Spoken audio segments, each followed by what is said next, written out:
Future doctors, कैसे हैं आप लोग? आई होप बहुत अच्छे होंगे। दोस्तों, आज मैं बहुत ही इंपॉर्टेंट बात करने वाला हूं उन नीट एस्पायरेंट्स के लिए कि जो इस बार 2022 में एमबीबीएस का ख्वाब देख रहे हैं और सोच रहे हैं कि मुझे एमबीबीएस मिले, लेकिन उनका मार्क्स बहुत कम है।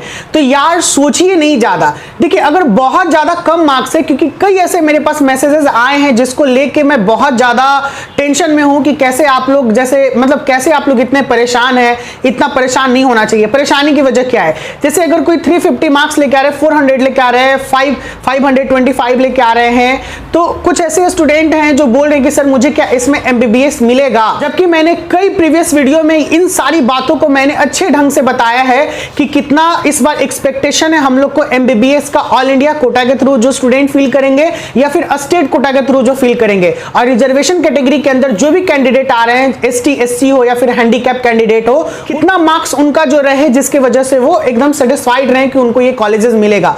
तो कई ऐसी बातें हो चुकी हैं, बट डोंट वरी, मैं इस वीडियो में आज यही बात आपसे फिर से करने वाला हूं ताकि आप लोग को एक वीडियो में कंप्लीट समअप मिल जाए।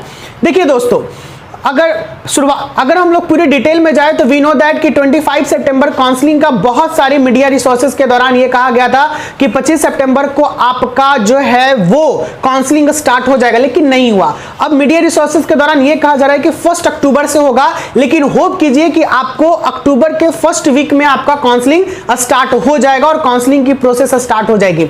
अब कई स्टूडेंट का कहना है कि सर मुझे कॉलेजेस कैसे मिलेंगे, मैं कैसे ऑप्ट करूंगा? तो मैंने पहले ही बात कर रखा है और इस वीडियो में भी मैं यही बताऊंगा आपको कि जो स्टेट कोटा का काउंसलिंग होता है वो स्टेट अथॉरिटी करती है, और जो ऑल इंडिया कोटा का काउंसलिंग होता है वो ऑल इंडिया कोटा के अकॉर्डिंग वहां की अथॉरिटी जो डीजीएचएस है वो काउंसलिंग करती है। अब आपका एलिजिबिलिटी क्राइटेरिया क्या होगा भैया? तो ऑल इंडिया कोटा के तहत जो भी स्टूडेंट है, अगर जनरल के बारे में मैं बात करूं, उनको मिनिमम 620 मार्क्स लाना बहुत जरूरी है। अगर 620 मार्क्स आते हैं उनको, तो अभी आप सेफ जोन में मानिए कि मैं सेफ जोन में हूं। लेकिन अब बाय द वे उन बच्चों का क्या जो सोच रहे हैं कि मैं 600 पे लाया हूं, मेरा जो नीट का स्कोर है वो 600 है और मुझे ऑल इंडिया कोटा के थ्रू कॉलेजेस मिलेंगे। तो देखिए, ऑल इंडिया कोटा के थ्रू कॉलेजेस मिल सकते हैं क्योंकि एनएमसी के द्वारा बहुत ऐसे मेडिकल इंस्टीट्यूशन को और ऐड किया जा रहा है। तो वहां पे अगर आपकी एलिजिबिलिटी क्राइटेरिया फिल हो जाएगी और वहां के कट ऑफ के अंडर के अकॉर्डिंग आप लोग चले आइएगा, it's mean you are eligible for that cut off, यानी आप उस कट ऑफ के क्राइटेरिया के अकॉर्डिंग आप चले आइएगा तो आपकी एडमिशन वहां पर हो जाएगी। तो थोड़ा सा यहां पे कंफ्यूजेबल मैटर है, यानी यहां पे एक क्लियर कट नहीं बोला जा सकता है कि आपको 590 या 600 पे एडमिशन हो जाएगा। ये थोड़ा सा दिक्कत है। लेकिन हाँ, स्टेट वाइज जितने भी स्टूडेंट हैं, ऐसा माना जा रहा है कि जो 590 स्कोर करके लाए हैं उनको स्टेट में कॉलेज जरूर मिलेगा। तो ये बात एकदम ध्यान में रख लीजिए। लेकिन जो स्टूडेंट 300, 400, 500 मार्क्स लेके आ रहे हैं जनरल कैटेगरी से, अगर वो सोच रहे हैं कि मुझे एमबीबीएस कॉलेज मिलेगा, तो फिर मैं बता देता हूं कि बहुत मुश्किल है भैया। It is impossible to say that you get MBBS by this marks. So please sorry, आप अगर ड्रॉप लेना चाहते हैं तो ड्रॉप ले लीजिए, 1 साल और फिर से अच्छे से तैयारी कीजिए और एमबीबीएस के लिए अगले साल एकदम रॉक ऑन कर दीजिए एग्जाम में। लेकिन अगर जिनका बहुत ज्यादा अटेम्प्ट हो गया, यानी 4 to 5 अटेम्प्ट कर लिए हैं, तो इसके नीचे भी कई कोर्सेज है, बीडीएस है, बीएमएस है, बीएचएमएस है, यहां पे भी आपके बहुत बेहतरीन करियर है, गोल्डन अपॉर्चुनिटी है। तो यहां पे भी आप जाके अपने करियर को सेट कर सकते हैं अगर एमबीबीएस का ख्वाब छोड़िएगा तो। लेकिन अब कितने समय तक आप एमबीबीएस ट्राई कीजिएगा? 5th और 6th अटेम्प्ट हो गया है, कितने कई ऐसे मैसेजेस भी आए कि सर मेरा 6th अटेम्प्ट है, मेरी मार्क्स 300 समथिंग आई है। तो मैंने उन्हें यही सजेशन दिया कि आप कुछ न कुछ ले लीजिए जो भी इस बार आपको मिल रहा है। अगर आपके पास ऐसा लगता है कि मेरे पास टाइम है और आपका फैमिली अलाउ कर रहे हैं, फैमिली में कोई प्रेशर नहीं है, देन यू गो अहेड, आप एमबीबीएस की फिर से तैयारी कर सकते हैं। लेकिन 6 सालों तक तैयारी करने के बाद एक बहुत बड़ा प्रेशर आ जाता है स्टूडेंट्स के ऊपर और फैमिली के ऊपर भी कि इनको अब सेटल्ड होना है, तो थोड़ी सी मुश्किलात होती हैं।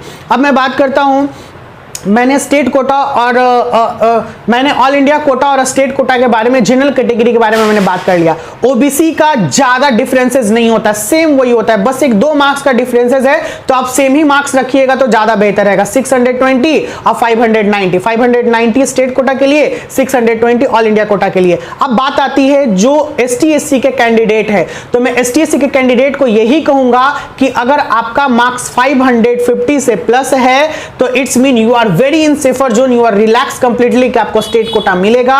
और आपका मार्क्स जो है 580 से प्लस है, 570 से प्लस है, तो it's mean you are completely relax और पूरा माइंड में सेटल्ड हो जाइए कि हाँ आपको ऑल इंडिया कोटा के थ्रू भी सिलेक्शन हो जाएगा। ये सारी चीजें, लेकिन अब स्टेट कोटा पे भी कई ऐसे स्टूडेंट है जिनका 500 से प्लस भी मार्क्स है, तो वो आप सोच सकते हैं क्योंकि आपके रैंकिंग के अकॉर्डिंग देखा जाएगा कि हाँ किस प्रकार से आप उसमें एलिजिबल हैं। तो आप काउंसलिंग फिल 100% करना है, काउंसलिंग में आप डाल दीजिएगा, चॉइस जो करना है वो कर लीजिएगा कॉलेज का, इसके बारे में मैं तुरंत बात कर रहा हूं। और लास्ट में जो हैंडीकैप स्टूडेंट है, क्योंकि देखिए मैं हैंडीकैप के बारे में बताता हूं, हम लोग का जो हाईएस्ट गया है 715 गया है, और जो जनरल का लास्ट जो कट ऑफ गया है 117 गया है, और जबकि जो एसटी एससी और जितने भी हैंडीकैप स्टूडेंट है उनका 93 गया है। तो 93 कट ऑफ है, तो इसमें बहुत सारे स्टूडेंट आएंगे, तो फाइटिंग बहुत तगड़ा है। उसमें आपको कॉलेजेस जो मिलने हैं वो भी आपके मार्क्स के अकॉर्डिंग ही मिलेगा। आप सोच रहे हैं कि मेरा 600 मार्क्स आया है,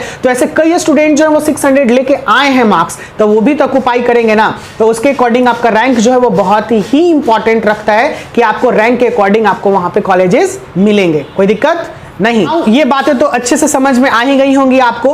अब फाइनली बात हम लोग को क्या करना है कि हम लोग का प्रोसीजर क्या है। कई ऐसे स्टूडेंट का क्वेश्चन था कि सर मैं कैसे इस कॉलेज में जाऊं, यानी किसी मतलब ये कॉलेज वो कॉलेज, सर मैं कैसे इस कॉलेज में जाऊं उस कॉलेज में जाऊं, ये सारी बातें आ रही थी। तो देखिए कोई भी एमबीबीएस या बीडीएस के कॉलेजेस में आपको एडमिशन लेने के लिए आपको यू हैव टू, ठीक है ना, पार्टिसिपेट इन द काउंसलिंग। आपको एकदम पार्टिसिपेट करना ही पड़ेगा काउंसलिंग में। तो काउंसलिंग स्टेट कोटा के थ्रू होगी तो स्टेट वाले में फिल कर दीजिएगा, और ऑल इंडिया कोटा के थ्रू होगी तो ऑल इंडिया वाले में फिल कर दीजिएगा। बाकी अब बात आई कि उसके फिलिंग के दौरान आपको जो चॉइस होता है कॉलेजेस का, वो चॉइस दिया जाता है। यानी आपने काउंसलिंग भर दिया कि आपको कौन कौन से कॉलेजेस चाहिए, चॉइस फिलिंग कर दिया। अब काउंसलिंग के दौरान ही आपको सारे क्लियर कट बोल दिए जाएंगे कि आपको ये कॉलेजेस होने वाला है, आप इस कॉलेज के क्राइटेरिया के ऊपर फिट बैठ रहे हैं, आपको इसमें एडमिशन मिल जाएगा नहीं मिलेगा, ये सारी बातें वहां पे हो जाएंगी। फिर आपका जो फाइनल मेरिट लिस्ट होता है वो तैयार होता है। मेरिट लिस्ट के दौरान यानी आप किस कॉलेजेस में आपका ऑलरेडी कट ऑफ आ गया है, अगर आ गया है तो आप वहां जाकर एडमिशन ले लीजिएगा।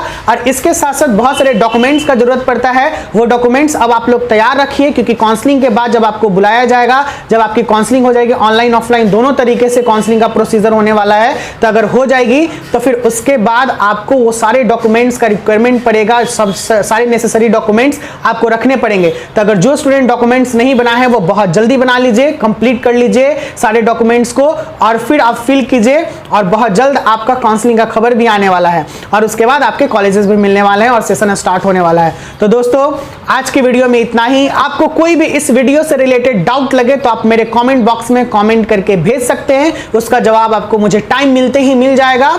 और